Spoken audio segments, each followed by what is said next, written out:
I think a lot of what I've gotten from therapy is self-acceptance and also not obsessing over things. I think a lot of the times when it comes to creating music for me, it can become obsessive. And I have been able to get to this place, and I'm so happy I am in this place where I can tell myself, okay, we're going to take a second, stop, go for a walk, maybe come back to it tomorrow. And it's nice to be able to do that because there's so much space and care that goes into being able to do that, being able to say, it's going to be okay if we do this tomorrow.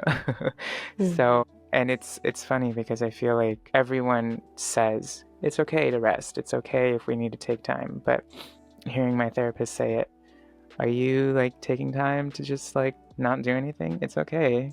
Just don't do it. If you can't do it right now, just take a second and go back to it when you can. And You're listening to Yellow Chair Collective, the podcast, episode number 67, with LA-based neo-genre and harmonic joy musician Simha. Hi, Yellow Chair podcast listeners. It's Helen, and thank you so much for taking the time to listen to today's episode at Yellow Chair Collective, the podcast.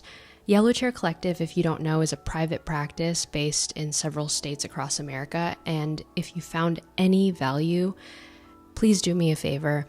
Either follow this podcast, leave us a review, or share this with a friend. It'll really help increase our viewership and help us reach more people like you to help serve in more mental health education and growth. And so thanks for taking the time to listen to this, and let's get back to the show. All right, Simha, welcome to the Yellow Chair Collective podcast. I did want to check in, like, how's your mental health doing this week? it's doing okay. It's good. There's been some up and down, you know, some usual life is lifing, but um, yeah, with considering all things, I think I'm kind of on like an upswing right now, and also really happy to be here. Yeah, I'm really happy that you're here. I first want to kind of, if people are listening via audio, I don't think they'll realize how beautiful your creative space is. And so I just want to just would love a check-in because usually when I'm doing these interviews, I always notice the space that people are entering into when they're doing remote work. And so was it a decision in how you, I guess, what was the decision like in how you manufactured your creative space? Um, I just really wanted to feel like I wanted it to feel like a place where I felt comfortable spending lots of time in. Mm, Um, you can't really see my walls, but it's all kind of like it has acoustic treatment, so the sound in here feels really soft, and there isn't really like harsh frequencies like echoing or anything, which is really nice for just like being in the space. mm, I also have tinnitus, so being able to be in a mm, space where there's kind of some kind of soundproofing feels nice because it kind of makes me feel like I can like actually breathe outside of that. mm, Um, and then also like workflow. Like I'm sitting at my desk right now, but right behind me is my keyboard, and mm, um, on this side, on my left side, I guess mm. on your right side, my left side, there's a built-in cabinet where I have a synth and just things that are kind of already plugged in. My mic's always plugged in so that when I sit down, if I want to record, I can just open my DAW and do it without having to like set up anything. Um, Mm, yeah, workflow, it's like I don't want to have to do any extra work. I just want to just sit down and do it. mm. So, yeah. Yeah, it was like the first thing I noticed when we came onto the camera of, oh, this person is very serious about having their workspace become a sanctuary for where they live and how they live. Mhm. And as a kid that grew up with a lot of music but also had Asian American immigrant parents, I never really had a space of my own. And so I guess that was a follow-up question I had of, um, did you have your own sanctuary to play music and to explore, synths, Yeah. keyboards, pianos? Um, well, growing up, my mom's also a musician, so growing up, I was always surrounded by music, and that was always encouraged. Mm, Um, we had a piano in the house. Before we had an actual piano, we had like this tiny little keyboard that I would play on, and um, we got a guitar when I was young. Just kind of like being able to have those things was really nice, and I feel like I also kind of lucked out because a lot of Asian parents are kind of like, turned away to some arts in general. yeah. But because my parents both really love the arts, and my mom's a musician, it was always encouraged. Um, I guess as far as like privacy goes, it's kind of like the usual like thing is like I can't really have my door closed, but um I think, like, a lot of the times it was, like, me sitting in my bedroom and having my headphones on, listening to music, or, like, um, just, like, playing music on my laptop, cleaning my Mm, room, or doing things that, like, made me feel like I was able to kinda, like, surround myself with it was really nice. mm, But this is definitely a change, like, this I feel like when I moved to LA after college, it was like, okay, I'm actually able to create my space my own, which mm. was like, oh wow, there's so much freedom in this. Yeah, I can relate to that experience. I do want to double click on the exploration of music that you talked about because you mentioned one key aspect to growing up where your mom was a musician. But you also mentioned that you moved to Los Angeles, and for people that don't know you as an artist, you did grow up in the San Francisco Bay Area, and SF is one of those places where it's just like a blend of all of these different cultures. And so, like, tell me what influenced like the cultural sounds of soul, jazz, North Indian classical music for you. Um, it's so crazy. Actually, thinking about it is giving me chills. I don't even know why. Mm, I think like, well, growing up, I was actually mainly just surrounded by North Indian classical music. My parents put me in lessons. Originally, I started with violin, North Indian classical music, and mm, it didn't really stick. It's a very difficult instrument, so I'm not surprised. But um, and then after that, they put me in like voice lessons for North Indian classical music, and that was something I found a lot of freedom in. Something that when people ask me like what it's like form and structure wise, I find it really easy to say that it's really similar to jazz, um, in a way that there's a lot of improvisation. There's a lot of things that you do have to follow, but because there are limitations, there's also freedom within those mm, limitations. It's like um, there's a lot to like explore in that. And when I went from like middle school into high school, I started getting more into jazz. Um, the most American music I actually ever listened to was like maybe Coldplay in middle school. And then I didn't really like listen to the radio that much because all I was listening to was like North Indian classical music.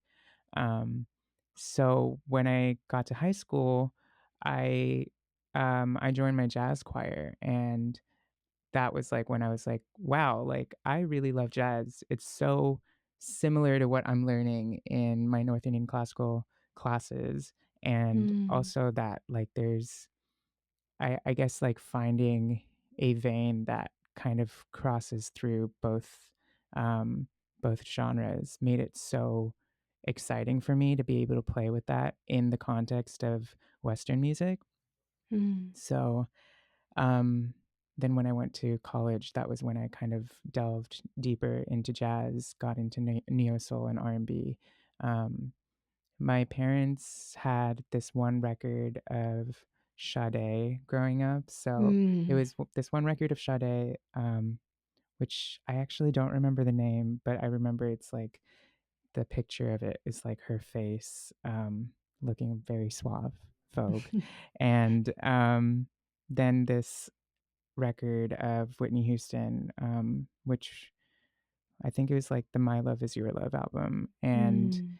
that was what I was hearing a lot growing up. So I did have like a touch of soul and R&B, even though it was like very small. It was like coming from two very different artists. Mm.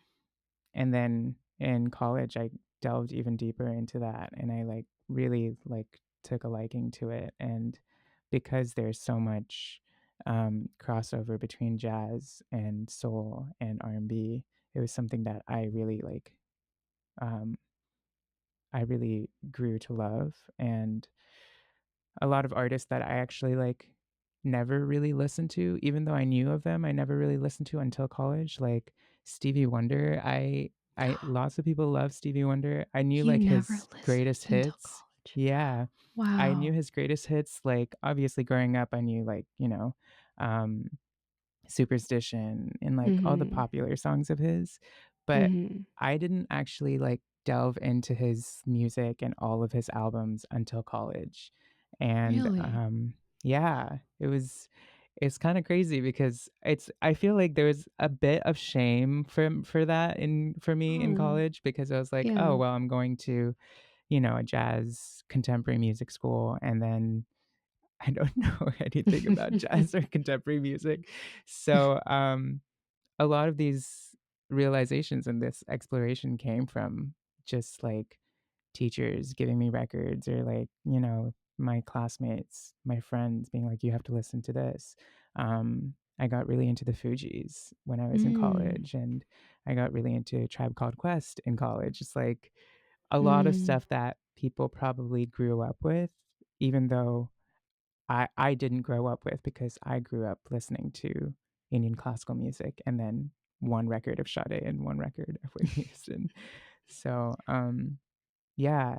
So I guess when I started creating music, it was like all of these things that were coming together, and the biggest part of it that felt like a through line was the connection that I made between Indian classical music and all of these other genres that I was fusing together.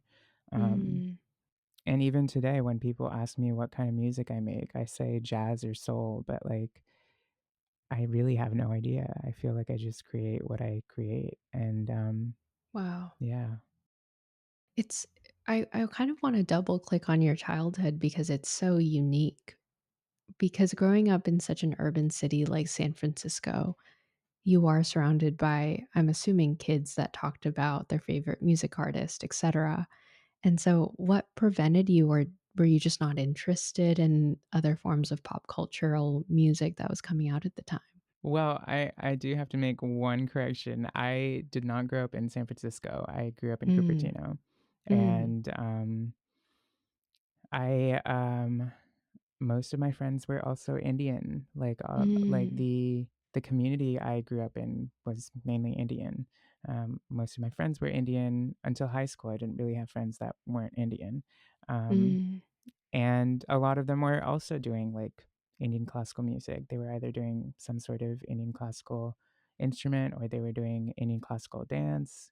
Um, and the culture there for that kind of arts was, I mean, it thrives. There's a big community of musicians that come out of the Bay Area and do Indian classical music, or they end up in Bollywood, or you know. Mm. Um, so I guess I never really had that. Like, I definitely listened to the radio once in a while, and there was like maybe one or two artists that I really like loved, but Coldplay was the only artist that band that I actually like felt connected to. And Yeah. as I grew older, I started discovering other artists, but their earlier records was what like drew me more to Western music and like pop music.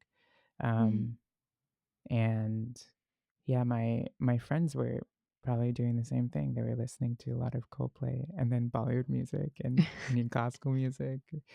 Um, so yeah, it's funny because I don't really remember having much of that kind of like I guess turbulence of oh, you don't listen to this? Because most likely my friends weren't listening to that either. Um, Mm, but now what's funny is that because a lot of music that was really popular back then, um, some of them I've like learned about just through social media and pop culture and stuff, and like mm. growing older and knowing the references because I had learned. But there's very obvious gaps in my knowledge, and my friend will like make a reference of something, and I'll be like, I have no idea what you're talking about, and he's like, what were you listening to in high school? So it's definitely it's a very unique experience. Yeah, and Cupertino is a very, I guess it's a very unique space to be growing up in because of how strong of not only like South Asian culture, but just Asian culture was in the community in general. So Yeah. What was it like growing up with a mother who also knew music? You said you um talk about how much of a privilege it was, but was I'm assuming that there's a lot of texture to that statement. yeah, there is. Um I think that I think that when it came to Indian classical music, there was definitely a certain amount of, I don't want to say pressure, or it wasn't pressure or expectation, but almost a um like a etiquette, I guess. Mm, And if things didn't really match the etiquette, there would be resistance. But it was never ever kind of like difficult um in terms of education, like musical education, mm, um, because I think I also just grew to love music so much that it was just something that we shared. mm. My mom plays tabla, which is they're Indian drums. That is so So cool. growing up, I was practicing at home. Most people had this thing called a taltarang, which is Mm, it's literally just a box where you can click on a button and it'll play a beat, that like a tabla beat, which is like mm, you practice over that so that mhm, you learn your songs and you learn the music. And then when you perform, you can perform with a live tabla player, but that's something that you can practice with at home. mhm. Um, I never really used that because my mom was playing tabla for me when I was practicing. So when I was practicing, she was practicing. So Wow. there was a lot of connection in that way where when we were doing Indian classical music, it was just something that connected both of us. Whenever I performed in our community, she would be the person to play tabla for me, and one of my peers would play harmonium, which is another instrument that accompanies voice.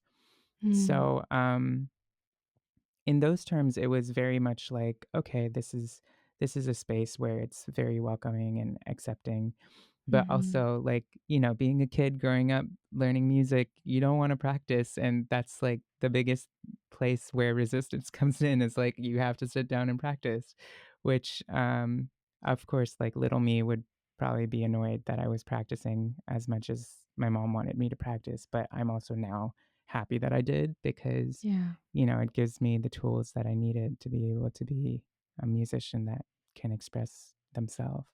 Um, yeah, so, yeah. And then when I started doing Western music, there was kind of a small kind of disconnect because my mom hadn't really delved that much into Western music. mhm, So, um, that's, I guess, where there was more exploration, where she was exploring Western music by playing tabla for me when I'm playing piano.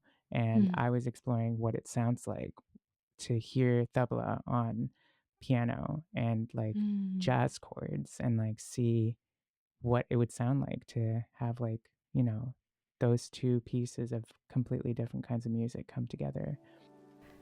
Hey, Yellow Chair. We interrupt the regularly scheduled programming to promote two things that are happening at Yellow Chair Collective. Number one, we have a book club going on. If you're interested in joining a book club to learn more about Asian American mental health and to gain more insight and language into your experience, click the link down below to join our upcoming book club meeting.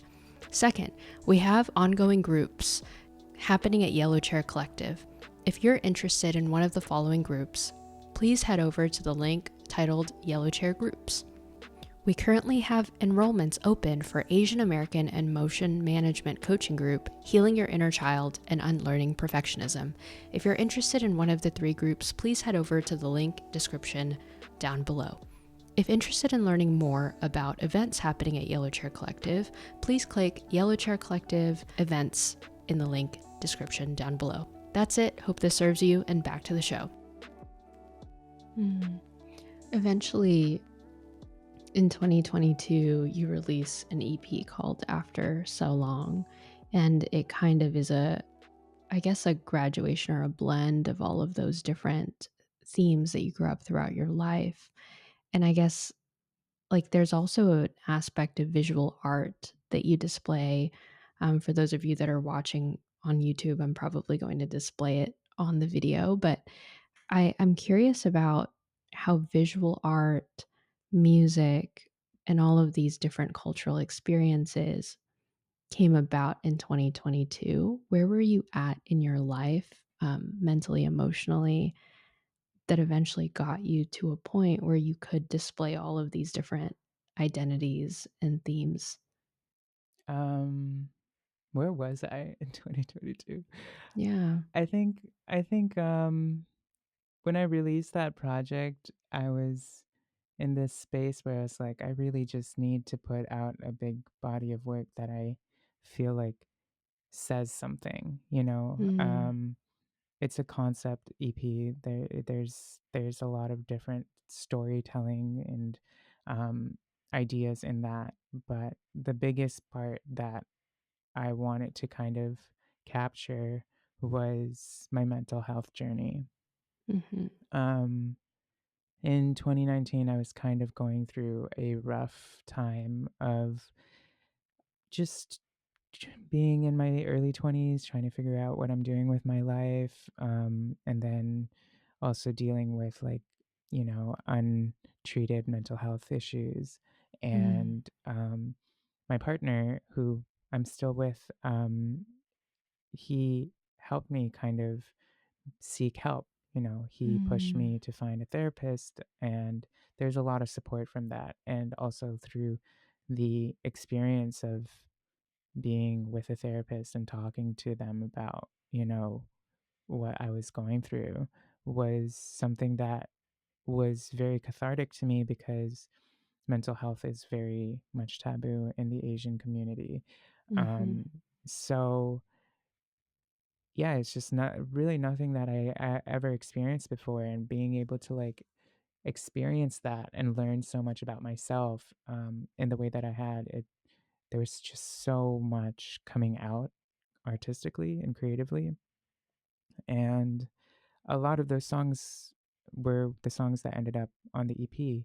Um, and wow. visually, it was the poem that is like right in the middle of the EP um, that kind of tied everything together for me. Mm, So in 2020, it's like it's crazy because now thinking back, it was a 3 years yeah. in the making, this album. But in Wow. 2020, I was part of this queer South Asian community, which was completely online. This was like, during the lockdown, I didn't really have contact with many of my friends, and there were so many communities that were kind of rising that were completely online. Mm, And I'd met this singer and writer, Jay, who wrote the poem with me.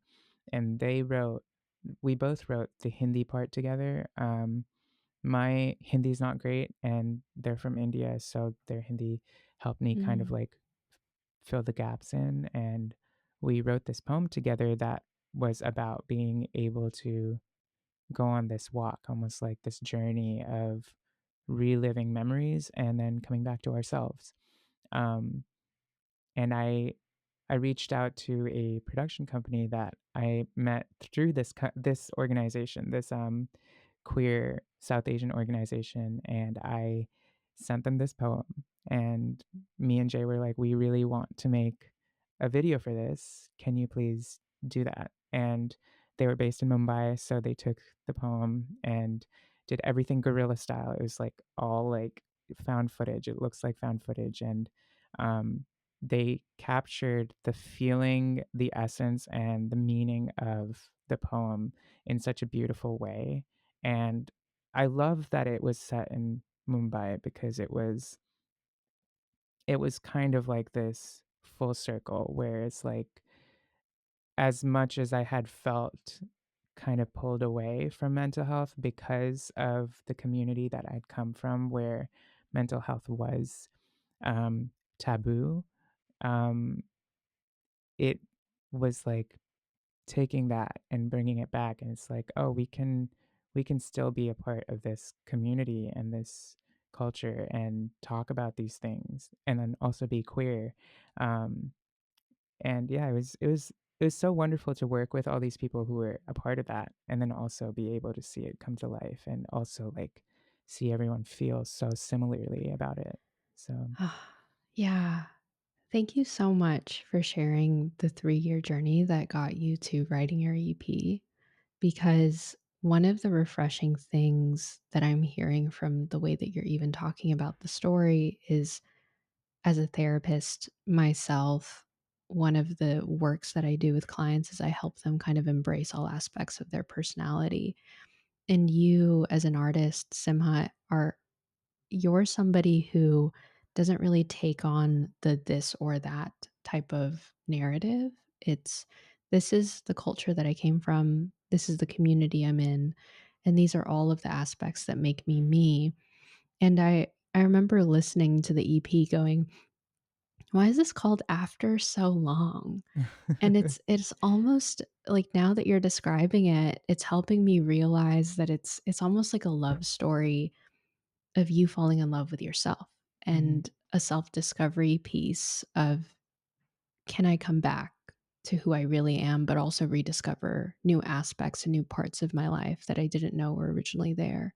Is my assumption kind of there? Yeah, very much so. It was like, yeah, after so long, the title was like a way for me to be like, after so long, I'm finally addressing these things. Wow. And after so long, I'm finally looking back and almost like nurturing my inner child, And Mm, yeah, it's a lot of being able to like, I guess it's like, it's a lot of being able to take accountability and ownership of my own experiences and then also be able to reclaim them, um, mm, no matter how positive or negative they are.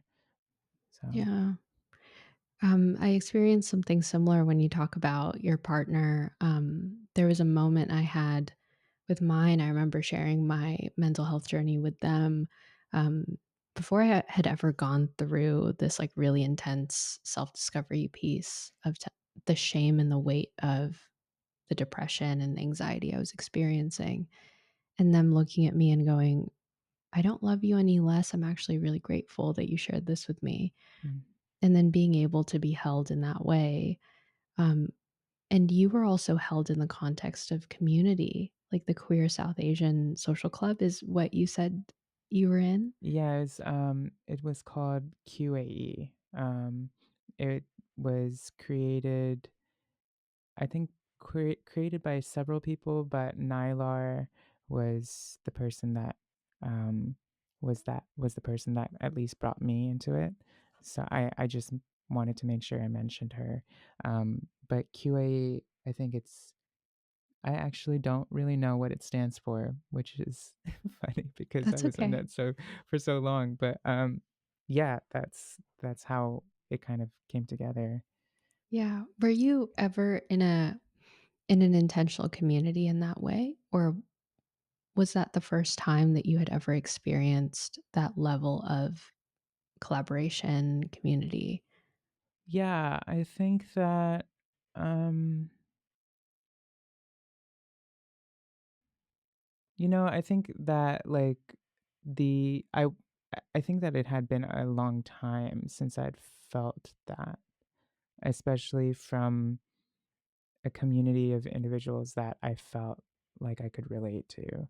Um, Mhm. one of the biggest things that I always seem to miss and I always rejoice in when I'm able to find it is being able to find other queer South Asians in Los Angeles. Mm, Because there is a community of us, and there are meetings and there are hangs and social events, but it feels very scattered in some ways. So that that community that was completely online really was like, "Oh, wow, I'm so happy to have met so many people who had very similar intersections."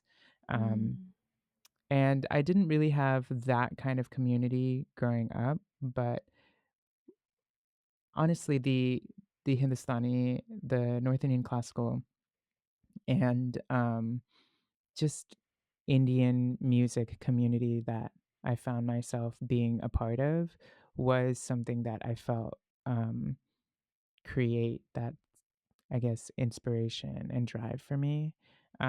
Of course, it didn't have the aspect of queerness that I'd been missing for so long. And I think in many ways that also ties into like why I felt like I needed to write these songs and mm. put this body of work out. Yeah. I want to kind of highlight a piece because we live in a world right now where everything is so immediate that the vulnerability you had to disclose, like, okay, 2019 was when the shoe dropped. I needed to find mental health care. And then over the span of maybe 2 or 3 years, I began to kind of find words to my experience. It took 3 years to create this body of work that eventually came out in 2022. Like, what is the process of patience like for you as a musician in LA? Because I struggle with patience as a therapist. And so like what is that like for you and your process of having to create beautiful work, sitting with things? What is that like for you? I think that I think that it's we're working on it. Patience is very needed for being a musician. And um I guess when I released that EP, I was actually expecting to release it much earlier, and I ended up releasing it on my birthday that year. Um so for me it was like, okay, I'm working on it, and it was supposed to come out, I think it was supposed to come out in February, and then I was like, it's not going to happen. We're just going to push it. We're going to push it to my birthday because that's enough time. And I think it's like I had experienced that scrambling so many times that now I'm in kind of a similar space where I'm like, I need to record a bunch of songs for what I want to work on next year. And it's taking a long time to get the band together and, get us in a studio together. So, I guess past me probably would have gotten a little anxious and nervous about it, but I'm just like, it's gonna happen when it happens because that's all it is. It's it's hard to rush things, and I think in music it's like there so much of it is collaborative. So of course you might be ready, and it's like you might have everything that you need. You might know exactly when you need to put it out. You might have all the admin stuff done, but maybe the mixing engineer is like taking a little too long, or maybe the mastering engineer is Yes. taking a little too long, or whatever. Yeah. And if that happens, I don't know, you just have to roll with the punches. There's no point in getting stressed out about it anymore. But yeah, Well, patience has taken some time to get to. yeah. What did you learn from the inner child work? Are you still in therapy if I can ask that question? Yeah. Yeah, I'm Yeah. still in therapy. I feel like I will be in therapy I can't right now see myself not in therapy. Me Um, too. Me too. it's just It's just so needed. good. It's so great. It's a beautiful for me, it's been I don't know if I don't think I've shared this with you, but before I was a therapist, I was working in like radio, I was working in a little bit of the audio space, and then working a ton of odd jobs, like being a barista. But as working on the other side of it now, it's just such a beautiful form of self actualization, regardless of what area of life that you're in. It's just so transformative to have someone on the other side of the chair look at you and accept you for who you are, but also walk with you in that journey. And so, I guess, what mental health unlocks have you gotten from this journey, and how has it contributed to your process now in music and life? Yeah. Um, I think a lot of what I've gotten from therapy is self-acceptance, um, and also not obsessing over things. I think a lot of the times when it comes to creating music for me, it can become obsessive, and um, I have been able to get to this place, and I'm so happy I am in this place where I can tell myself, okay, we're going to take a second, stop, go for a walk, maybe come back to it tomorrow. And it's nice to be able to do that because there's so much space and care that goes into being able to do that, being able to say, it's going to be okay if we do this tomorrow.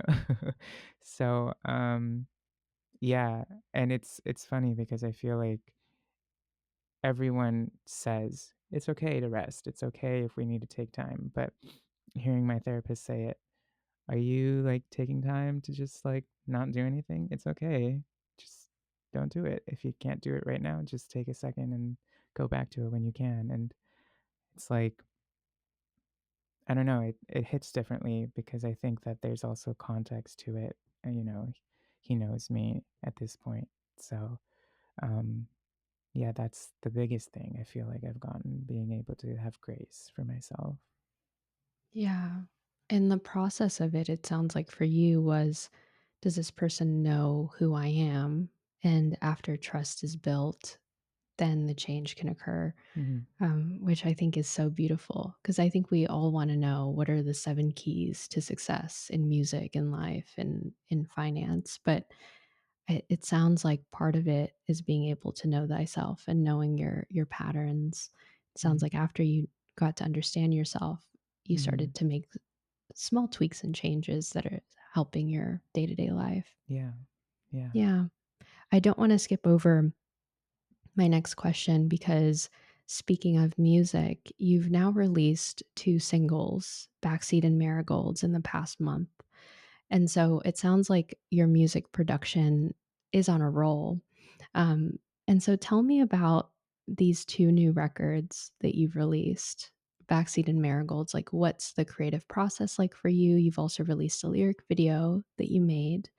Um, what do the new songs mean for you? You also collaborated with your parents and other artists to bring this to life as well. So I'm Mhm. I'm curious. Yeah. So Marigolds was a song that I guess it was supposed to be a kind of opening of the floodgates for me. Mm, Just finally just do it again. It had been 2 years. I think last year I was featured on a song, but it wasn't really something that I did for myself. It wasn't something that I had a huge hand in. Um, but this year it's like I wanted it to be like, okay, we're just gonna keep the ball rolling. Um, and Marigolds was the first song that came out because it is about abundance. And mm, it's like being able to have power in myself, and like the power in the idea of just having self-belief. Um, and yeah, so I had that come out some point in in May, and it I had my friend Noah produce it for me. I took a step back away from production, so he produced it for me. We did some sessions together. He really like brought it to life, and um, yeah, I'm so happy that Marigolds is out. You know, people are hearing it and loving it, and um, it's a really fun song. And I think there's so much growth in the song as just sonically. It's fun to hear that, and then also see that it like represents growth in some way.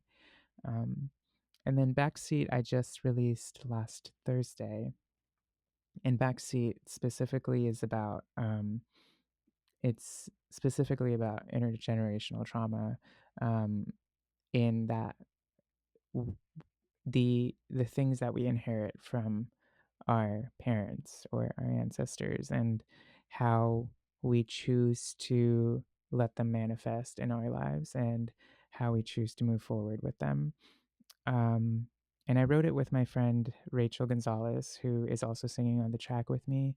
And when we wrote the song together, it was very much it was like, this is the experience that we've had in the past being children of immigrants, and this is what we're doing now to move forward in life, being able to um, identify the things that, you know, we carry with us, and what comes from, you know, growing up as children of immigrants. um, Mm. the next couple months I'm also releasing two more songs, but the one of these songs, actually, my mom is going to be playing tabla on, and that's specifically the one that feels like exciting. Also, because my mom's kind of, you know, a little more involved in like the production process, and also a full circle because in the Mm. EP, my mom played tabla on one of my songs, so it's nice to like have that come back and be a theme that we both play with, and she really had a lot of fun doing it too. So That's wonderful. yeah. Was she in the studio with you when you were producing this song, or was it individual track record and then uploading it? Yeah, no, we actually did a session together. We had a whole band of us come together, and we did a session close to the end of last year. And that was the first time she had ever like done a recording session in, you know, in a studio, and like sat down and like recorded with a band, which was so fun to see her kind of do, because, you know, new things, exploration and such. It's like really awesome to be able to like create the space for her for that, and then also like see her like be excited about it and like do new things with it. Yeah. Somehow, what was the reason why you took a 2-year gap from releasing any of your singles or music? Yeah, I think you know, I think a lot of it had to do with me having patience, which, you know, Mm. we're coming back to that like idea of being able to like say it's going to take time and it's okay. Um I knew that I didn't want to be in this cycle of releasing a song and then working on the next song as I release, and it's just not sustainable as an artist to do that. So I took 2 years to write a bunch of music. I went to an artist residency earlier this year to do that, specifically to write a bunch of music, and um, it was more to just get stuff kind of done and let the time be taken that needs to be taken. I Mm. phrased that sentence in such a weird way, but you know, No, you being able didn't. to let it marinate. So that's really why I did. I just needed to like, you know, live life Yeah. and then take my time to create these songs. So Your music is just so layered and complex and beautiful. And the reason why I asked that question is because I just think that the moves that you're making now are extremely intentional. Talking about intergenerational trauma with Rachel, co-collaborating with your mother on Tebla, and like having her play in a studio session. I think, you know, one of the things that I always find in my research when it came to you was just a lot of ruthless self-exploration. And so when it came to writing about heavy topics like mental health, you hardly hear that from a lot of mainstream artists. It's usually about love, and love is beautiful. But I guess why was it important for you in this cultural moment to start discussing themes of abundance, self acceptance, um, intergenerational trauma? Yeah, a lot of the stuff that I'm writing now is about relationships. Mm. And I do have a few love songs that are kind of in the You do? vault right now, which I'm so excited about. But I can't wait. yeah, I think it's like I've like talked about I've been able to like explore mental health and um kind of delve into that in my art, and I want to be able to take that another step further and talk about it within relationships that I've had or relationships that I currently have, and bring it into a different perspective um, that hasn't been really expressed in art, especially I guess in a mainstream way. Mm, Um, and that is something that I think about a lot because I don't really think about, how can I bring this into the mainstream, but I do think about, how will people perceive it, after hearing, the topics that mainstream music does cover. Um, but I think it's so important that it is said in some ways because it's just a part of life too. And it's great to be able to create art about that part of life as well. mm. It's just so maybe this is my lack of music exploration in other areas, but it's so rare to have someone discuss intergenerational trauma in music because I haven't heard of that. Like, I remember reading a piece on Nora Jones a couple months ago when she released her new album, and she talks a little bit about her father and her sister. Um, and it's touched on in an interview, but it's not really in a song. Mm, And so it's almost like a mark that you're making as a musician. I don't want to get too dramatic here, but I think that the bravery to explore that and to put it on your discography is a really different decision that I haven't seen a lot of musicians make. It's very vulnerable. thank you. Yeah, it is. I think it's interesting because it's taken some time for me to actually like accept that that's what I want to talk about, because it is a little like, I guess, exposing in some ways. But just as how Rachel and I sat together in a room and talked about this and wrote a whole song about it, there's many other people in the world that probably feel the same way. So I think it's definitely an experience that is worth talking about, that is worth creating art about. Um, and it's interesting because I see a lot of my peers writing songs and stuff, and I think maybe it just has to do with identity itself, but a lot of a lot of the conversations I'm having with my friends who are also songwriters, is that these are the topics that they find themselves pulling to, talking about relationships with their parents and um, talking about mental health. And it's amazing to see that that is something that people are creating art about. And it also means a lot to me that you know I don't only I don't only get influence from the artists that I look up to, but also my peers who are also, in some ways, we're validating each other to create this kind of music. Um, it means a Mm. lot to me. to see that and also Yeah. have that community. Yeah. I I want to just be respectful of your time. I want to keep asking you about um we've been talking about these themes about your cultural upbringing, being raised in North Indian classical music, your mom playing tabla, and you learning all of these different instruments, moving to Los Angeles, kind of understanding your self discovery in mental health. I guess now I'm noticing a theme of evolution in how you see yourself as an artist, of this is worth making art about.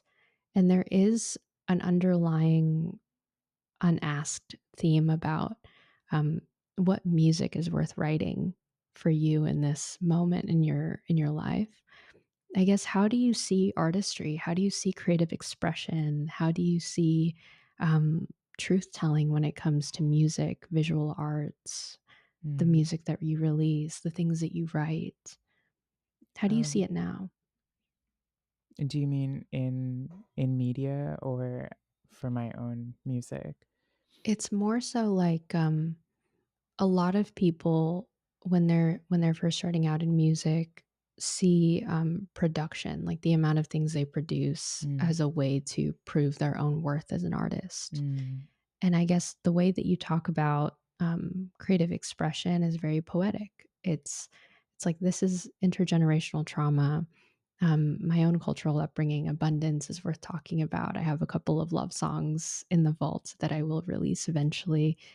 I guess, how do you see expression now that you've done so much work on your mental health, understood yourself, come to self acceptance? Um, it's so interesting because I mean, I don't know, I still have that part of me where it's like, is this marketable? Is this commercial enough? Is this something that people will want to listen to?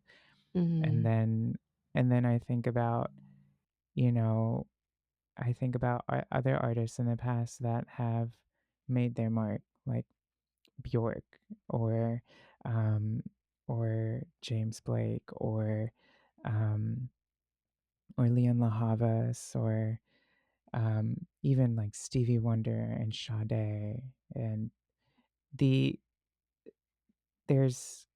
there's obviously originality and uniqueness, but it's also there's nothing stopping them, I guess, from doing what they would like to do with their music. And I think that a lot of the times, artists that are the most um, tuned in to themselves make the most cathartic art. Um, mm, and I think for me, Stevie Wonder's like Inner Visions album was like the biggest thing that I get chills just even talking about it. I just like, mm, he makes his music is so intricate. It's so complex, but it's also so digestible in a way that is so truly him. mm. And no one except for him can make that because that's him, that's his Wow, music. So it's it's like, profound. I don't think that I would ever try to do something that's different than what is naturally coming from me because it's me. And I think there's been times where I've been like wanting to try things differently. And I think it has to do with growth and what I want to take on. But at the end of the day, as long as it's coming from my lens and it's coming from my cathartic experiences and the stories that I want to tell, it's still going to be me. And um, yeah, a lot of the times my peers and I, when we talk about being musicians, when we talk about releasing music, it's always do whatever we want. And it's so crazy to think that because it really is just that. We're just going to do whatever we want. And if people like it, they like it. And the thing is, like, out there, there's always someone who's going to dig it. There's always going to be an audience no matter what. So it's like, why mold? and, chip away things that make us us. And Mm, that, I feel like a lot of the times I always come back to that concept, like that idea that, I can only do what comes naturally to me. So, um, mm.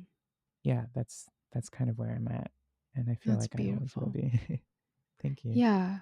There are only things that you can create in the world because it's uniquely you. Mm. And it sounds like Stevie Wonder's Inner Visions is your North Star. It's kind of like the magnum opus type of inspiration that you'd like to create one day at the end of your life. Mm. Yeah, Yeah. I hope so at some point, it's gonna happen. Yeah. I Yeah. also want to recognize though, like there's so much like when I listen to your music, I sometimes I'll close my eyes and I'll imagine myself in your shoes and there's like it's hard to describe because it is uniquely you. There's a lot of texture, there's a lot of warmth to the sound, but there's also like there's themes and topics in there that I've never heard in music. And I grew up in LA where like music history is everywhere. It's painted Mm. in our streets. Mm. It's like there's record stores everywhere, but you're a different type of artist. There's so much uniqueness in the way that you portray yourself. Thank you. Um, but it's not simple. I think it's complex and it's deep, but it's written in a way where people can relate to the things that you talk about: belonging, self-discovery, intergenerational trauma. And so I wonder if you weren't made to be simple. I guess I'm not made to be simple. Yeah. Yeah. But I hear Um, what you're saying though Thank of you. I do want to tell stories that are digestible and easy to understand, Mm. you know. Yeah. It's yeah. That's I guess that's the paradox of being an artist of how do I convey 20 plus years of life experience into a 3-minute song? Yeah. Yeah, it's interesting because I also think that whatever we write about to a certain degree will be relatable. It's um yeah, I mean the stories that I write about backseat being about intergenerational trauma, it doesn't only have to be about, children of immigrants, but anyone. Um and it's like I think that, if we look deep enough, it's like we all have we all have similar stories that are probably things that we can all relate to in some ways. And yeah, I guess that's always something that I think about too. But it's funny because I never really think about like how can people relate to my music. Um, but I also do think about how can I say this without making it too complicated and just get straight to Mm, the point, which I feel like as an artist or a lyricist, that's always been my downfall is I end up putting a lot into it and then chipping it away so that I can get to that point of is it straight to mm, the point, rather than the first pass being that the mm. pass that we listen to on the streaming services. Really? So, mhm. Is that something that you want to kind of experiment with or unlearn? Or is that um, something that you kind of like about your art right I th- now? I think it's just a part of the process for me at this point. Yeah. Yeah, I don't really think. I think it's just yeah. It's like um on After So Long, production wise, I feel like I have done a lot. It's more like I was very liberal with the choices I made. There's so many layers, um, in every single song. And I find myself doing that a lot now, but now I'm pulling it back. Backseat was something that I fully produced myself again, Yeah. and there's so many layers to it. There are And a lot of layers. I pulled it back. It's kind of You pulled conservative it for back. me. Wow. So, and I think the next two songs I release are going to be a lot more conservative too, as far as how much I add to it. I want to get to a place where I'm able to where I'm able to use the least amount of resources, I guess, to be able to tell the story. I want it to get straight to the point. And yeah, I find myself doing a lot more of that now with my newer songs, which I'm Mm, excited about. There's a lot of play. You know, there's such a big spectrum now to be able to change and mess with. mm. So Yeah, I think about have you listened to any of the Anushka Shankar songs and yeah, albums? yeah, Yeah, sometimes I listen to her and there's just something so beautiful about her approach to things are it's a mix of layers, but also mhm, just like I can hear her in the song, you yeah, know? Whereas like her sister Nora Jones, like this is very top of mind for me because I read like the article of Nora's new album, but mhm, like Nora's style is very much so like her voice is very prominent in the way that she portrays her music and the mhm, piano. But Anushka, like you don't hear her voice at all. And so it's mm, just interesting how sisters play out their music in two different ways. yeah. And how Ravi Shankar also has like a similar approach to Anushka, but I digress. Yeah. Yeah, it is very interesting to see that actually. Yeah, I did listen to a lot of Nora, I think because like that was the more like jazzy stuff that was showing up in pop Yeah. music Hmm. when I was in when I was in high school and middle school, but yeah, that was a lot of the stuff that I felt like I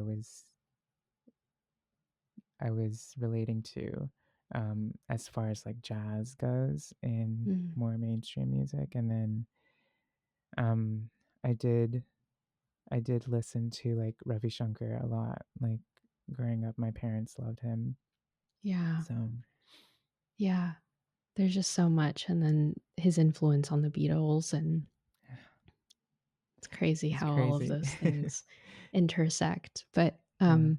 do you have time, Simha? I realize we went a little bit over. I don't want to take up too much of your Yeah. time. Yeah. I have some time. Yes. You have some time? Okay.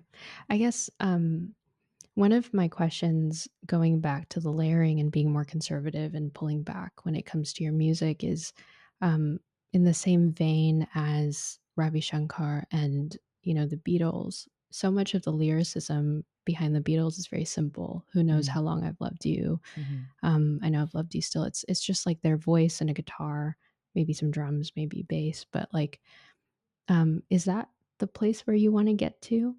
Or what's the vision for you in the future? Yeah. Um, I think I want to be able to choose how much or how little I do. Um, so um, I'm working on an album for next year, and right now I have 12 songs, and I'm I'm grouping them with four groups of three. So it's it's three songs for like every kind of topic that I'm covering in that album. And I'm approaching it in a way where, with each of those three songs in each group, it kind of goes through a wave of different soundscapes where it's stripped back. Maybe it's just bass and voice and a lot of vocal layering, or maybe it's a jazz band with brushes and an upright bass and a acoustic guitar, or maybe it's sample based where it's kind of electronically influenced in some ways, but there's still like a live drum kit and a live bass on it. Um, so it's like I want to be playing with the spectrum of how much I could do, where I can arrange for a very small piece where with a trio band, or I could do a full orchestral section and I just have my friends who play strings Wow. just record over it several times. Um, yeah, Wow. it's kind of like I guess just play. It's a lot of just playing. I just want to play with it as much as I can. Yeah, it sounds like a culmination of all of your different personalities and sounds coming out in music. That's so exciting. So it's coming out hopefully by next year. You don't have an exact timeline right now, I right? think it would be hopefully by the end of next year. So I'm Mm, currently in production with it right now. that's Um, beautiful. yeah, there's a few singles that will also come out next year. So before the album comes out, there will be more music. But yeah. Mm. So to conclude, where can people follow you? How can they find your music? Yeah, they can follow me on Instagram. My Instagram is underscore SIMHA underscore. And then I'm on Spotify. I'm on Tidal. I'm pretty sure I'm on all of the streaming services. So all the Hmm. major ones and then the tiny ones that are available as well. Um, Yes. yeah, and um, if you go to my Spotify, you'll see like the newer songs pop up, and if you follow me, you probably will be able to get the songs just straight up into your what is it called, the when it just shows up, the release radar. That's what it Oh, is. yes, yes, yes. Mhm. That. If you follow Simha, you'll find all of his latest new releases. Yes. All of the relevant links are going to be in the description down below. Feel free to click it, and I can't wait for y'all to discover his music. Thank you so Thank you, much. Simha. This is so Yeah, awesome. this was fun. Yeah.